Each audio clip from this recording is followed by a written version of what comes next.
ಅವರೆಲ್ಲ ಅನಾಥ ಮಕ್ಕಳು. ಆ ಮಕ್ಕಳಿಗಿಂದು ನಾಮಕರಣ ಕಾರ್ಯಕ್ರಮ ಹಮ್ಮಿಕೊಂಡಿದ್ದು ಆ ಸಂಸ್ಥೆಯಲ್ಲಿಂದು ಹಬ್ಬದ ಸಂಭ್ರಮ ಮನೆ ಮಾಡಿತು.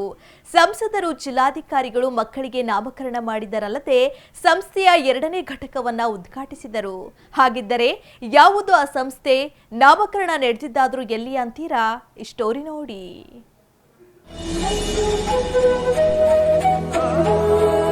ಅನಾಥ ಮಕ್ಕಳಿಗೆ ನಾಮಕರಣ ಮಾಡಿದ ಸಂಸದರು, ಜಿಲ್ಲಾಧಿಕಾರಿಗಳು. ದಾವಣಗೆರೆ ಶ್ರೀರಾಮನಗರದಲ್ಲಿರುವ ಸರ್ಕಾರಿ ವಿಶೇಷ ದತ್ತು ಸಂಸ್ಥೆಯಲ್ಲಿ ನಡೆದ ಕಾರ್ಯಕ್ರಮ. ಅಭೂತಪೂರ್ವ ಕಾರ್ಯಕ್ರಮಕ್ಕೆ ಸಾಕ್ಷಿಯಾದ ಸಂಸದರು, ಅಧಿಕಾರಿಗಳು.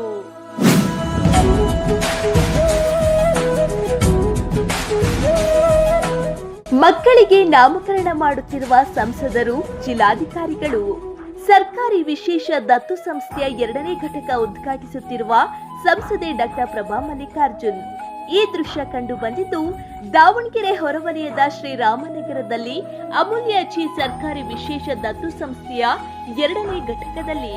ಹೌದು, ಮಕ್ಕಳ ರಕ್ಷಣಾ ನಿರ್ದೇಶನಾಲಯ, ಜಿಲ್ಲಾ ಮಕ್ಕಳ ರಕ್ಷಣಾ ಘಟಕ ದಾವಣಗೆರೆ ಸರ್ಕಾರಿ ವಿಶೇಷ ದತ್ತು ಸಂಸ್ಥೆಯ 2ನೇ ಘಟಕ ಉದ್ಘಾಟನೆ ಹಾಗೂ ದತ್ತು ಸಂಸ್ಥೆಯಲ್ಲಿನ ಮಕ್ಕಳಿಗೆ ನಾಮಕರಣ ಕಾರ್ಯಕ್ರಮ ಹಮ್ಮಿಕೊಂಡಿದ್ದು ಸಂಸದೆ ಡಾಕ್ಟರ್ ಪ್ರಭಾ ಮಲ್ಲಿಕಾರ್ಜುನ್ 2ನೇ ಘಟಕ ಉದ್ಘಾಟಿಸಿದರಲ್ಲದೆ ಸಂಸ್ಥೆಯಲ್ಲಿನ 5 ಜನ ಮಕ್ಕಳಿಗೆ ಸಂಸದೆ ಡಾಕ್ಟರ್ ಪ್ರಭಾ ಮಲ್ಲಿಕಾರ್ಜುನ್, ಜಿಲ್ಲಾಧಿಕಾರಿ ಗಂಗಾಧರ ಸ್ವಾಮಿ, ಸಿಇಒ ಸುರೇಶ್ ಬಿ ಇಟ್ನಾಳ್ ನಾಮಕರಣ ಮಾಡಿದರು.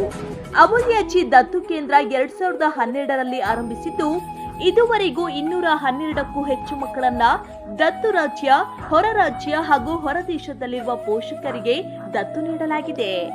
ಅನಾಥ ಮಕ್ಕಳನ್ನು ಇಲ್ಲಿನ ಸಿಬ್ಬಂದಿಗಳು ತಮ್ಮ ಮಕ್ಕಳಂತೆ ಸಾಕುತ್ತಿದ್ದಾರೆ. ಮಕ್ಕಳಿಲ್ಲದ ಪೋಷಕರಿಗೆ ಅವರನ್ನ ದತ್ತು ನೀಡುತ್ತಿದ್ದಾರೆ. ಪ್ರಸ್ತುತ ದತ್ತು ಕೇಂದ್ರದಲ್ಲಿ 27 ಜನ ಮಕ್ಕಳಿದ್ದು 5 ಜನ ಮಕ್ಕಳಿಗೆ ನಾಮಕರಣ ಮಾಡಲಾಯಿತು. ಇವತ್ತು ಅಮೂಲ್ಯ ಜಿ ದತ್ತು ಕೇಂದ್ರಕ್ಕೆ ನಾವು ಬೆಳಿಗ್ಗೆ 1 ಅವರ್ ಆಯಿತು ಇಲ್ಲಿ ಬಂದು ಒಂದು ಹೊಸ ಘಟಕವನ್ನು ಉದ್ಘಾಟನೆ ಮಾಡಿದ್ದೀವಿ.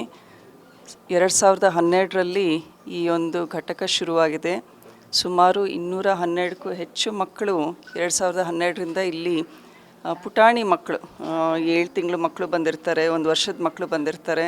ಅವ್ರನ್ನೆಲ್ಲ ಇಲ್ಲಿರೋ ಸ್ಟಾಫ್ ತಮ್ಮ ಮಕ್ಕಳ ಹಾಗೆ ಪೋಷಿಸಿ ನಂತರ ಆ ಮಕ್ಕಳನ್ನು ಬೇರೆ ಪೇರೆಂಟ್ಸಿಗೆ ಕೊಡ್ತಾ ಇದ್ದಾರೆ, ಹೊರ ದೇಶಕ್ಕೂ ಕೂಡ ಕೊಡ್ತಾ ಇದ್ದಾರೆ. ಈಗ ಸದ್ಯಕ್ಕೆ ಒಂದು ಮಗು ಮೆಂಟಲಿ ಡಿಸೇಬಲ್ಡ್ ಇದೆ, ಇಟಲಿ ದೇಶಕ್ಕೆ ಹೋಗ್ತಾ ಇದೆ ಆ ಮಗು.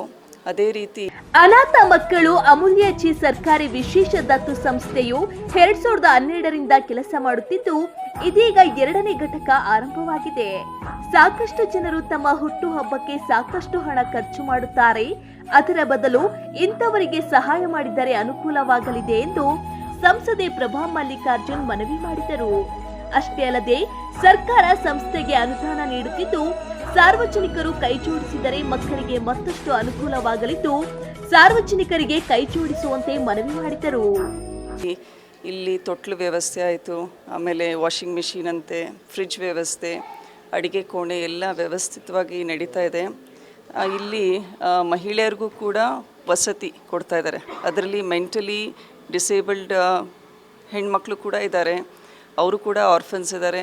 ನಾನು ಸಾರ್ವಜನಿಕರಲ್ಲಿ ಕೇಳೋದೇನು ಅಂದರೆ, ತಮ್ಮ ಬರ್ಡೇನಲ್ಲಿ ಹೋಗಿ ಎಷ್ಟೋ ಖರ್ಚು ಮಾಡ್ತೀರ ಸಾಮಾನು ತೊಗೊಳ್ಳಿಕ್ಕೆ, ದಯವಿಟ್ಟು ಈ ಸೆಂಟರಿಗೆ ಬಂದು ವಿಸಿಟ್ ಮಾಡಿ.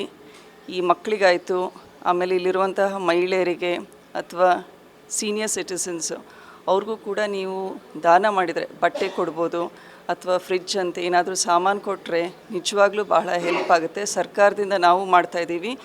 ಸಾರ್ವಜನಿಕರು ನೀವು ಕೂಡ ಕೈ ಜೋಡಿಸಿದರೆ ಇಲ್ಲಿರೋ ವ್ಯವಸ್ಥೆ ಇನ್ನೂ ಚೆನ್ನಾಗಾಗುತ್ತೆ. ಈ ಮಕ್ಕಳಿಗೆ ತುಂಬ ಹೆಲ್ಪ್ ಆಗುತ್ತೆ.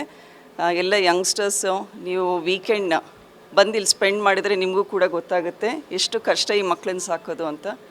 ಒಟ್ಟಿನಲ್ಲಿ ಸರ್ಕಾರಿ ವಿಶೇಷ ದತ್ತು ಸಂಸ್ಥೆಯ 2ನೇ ಘಟಕ ಲೋಕಾರ್ಪಣೆಯ ಜೊತೆಗೆ ಮಕ್ಕಳ ನಾಮಕರಣ ಹಮ್ಮಿಕೊಂಡಿದ್ದು ಸಂಸ್ಥೆಯಲ್ಲಿ ಹಬ್ಬದ ವಾತಾವರಣ ಸೃಷ್ಟಿಸಿದಂತೂ ಸತ್ಯ.